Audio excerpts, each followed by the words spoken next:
Oradian seeks to help financial institutions who are working at the edge of rural areas to provide financial services to their clients.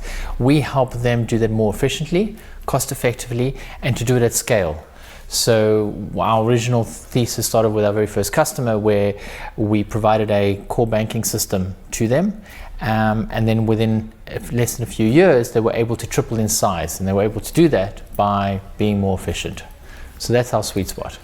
The end clients to the microfinance institutions, they don't see a direct impact immediately from the service we provide, but what does come with time is they have quicker access to their information when they seek it.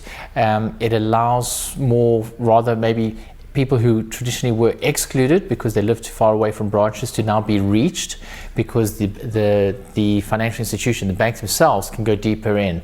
So our focus is not around the end clients per se, but it's around the financial institution so they can better serve and reaching more clients. I was involved in selling core banking systems to microfinance, based out of London back then, and what I found was I was going around the world providing a solution where there was a strong demand, but the solution wasn't the right fit, and that was the problem I kind of, from myself, wanted to fix, is rather design a core banking system that's designed for the market rather than forcing the market with a solution. And in one way it felt like it was for my penance, but what started off as a project in my daughter's bedroom has obviously grown into a much bigger business, and now we're servicing 70 financial institutions across 11 countries and on our platform. We've come across this question quite often, and how do we manage this double bottom line, and I think the way we've done it is twofold. One, we chose a social mission, which was financial inclusion.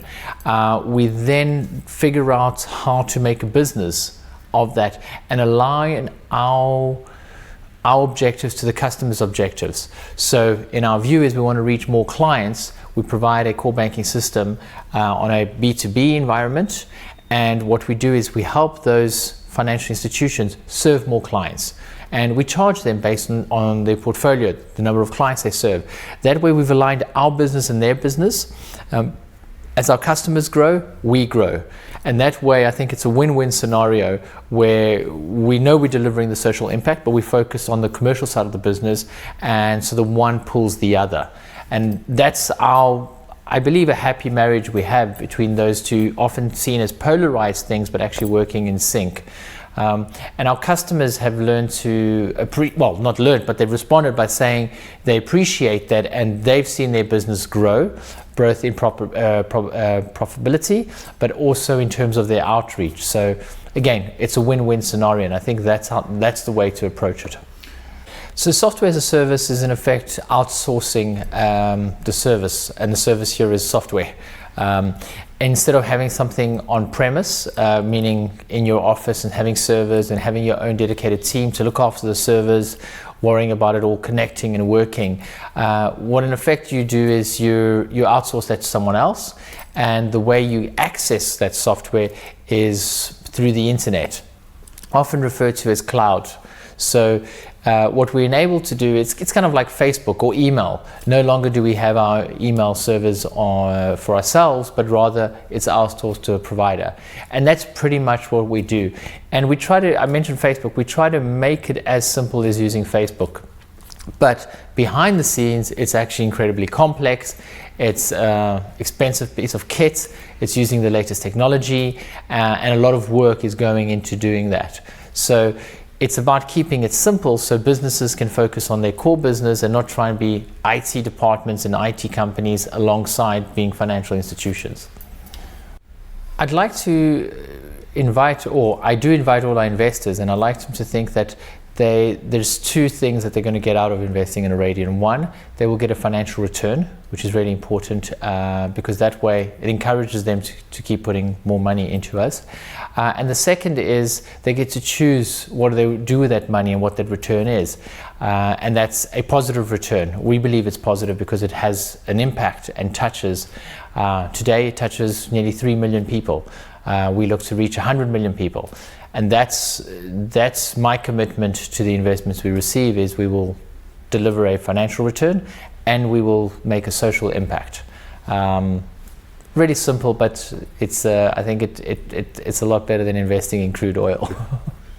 3 to 100 is a stretch. 0 to 3 felt like even a bigger stretch. One of my advisors and investors said to me, you climb a mountain by taking the first step. So we're looking to double, and if we continuously double, that we're halving that 100 million every year. So it will take a few years, but it's something that is achievable. And I suppose if you set your sights low, you reach low. So aim for the stars and land on the moon. The flip side of that is 100 million is actually a very small number when we're talking about close to 2 billion people not have access to financial services, and the rate of growth we're seeing in frontier markets. 100 million is not a large number, but it's a milestone that we set for ourselves, and based on our plan, we're on target. That growth will happen exponentially, but thus far we've achieved all the targets that we set out for ourselves. Thank everyone who's been involved in helping to build Oradian, and that's everything from our friends, family, the Oradian team, our investors, and investors to come. I wouldn't like to add anything as much as I'd like to say thank you. Thank you to everyone who supported us along the journey so far, the Oradian team, our friends, family, including our investors. Trying to tackle financial inclusion and doing what we do, it's not about working in isolation, it's about working in the ecosystem. And as we've grown, I've learned to appreciate that you can't go it by yourself, and everyone around you helps define who you are and build you. Thank you to everyone who's been part of building Oradian, our friends, family, and investors, and also investors to come. What I realize is, setting out on this journey with my co-founders, you can't do it alone. It is about the ecosystem, and ecosystem was the company we formed, our customers, which is now becoming our community, and we realize that we are part of a solution. We're not the solution, so we're one of many other different solutions and other players that will come together to work to form financial inclusion. So I'd like to say thank you to you, thank you for the support, and thank you for believing us. Thank you.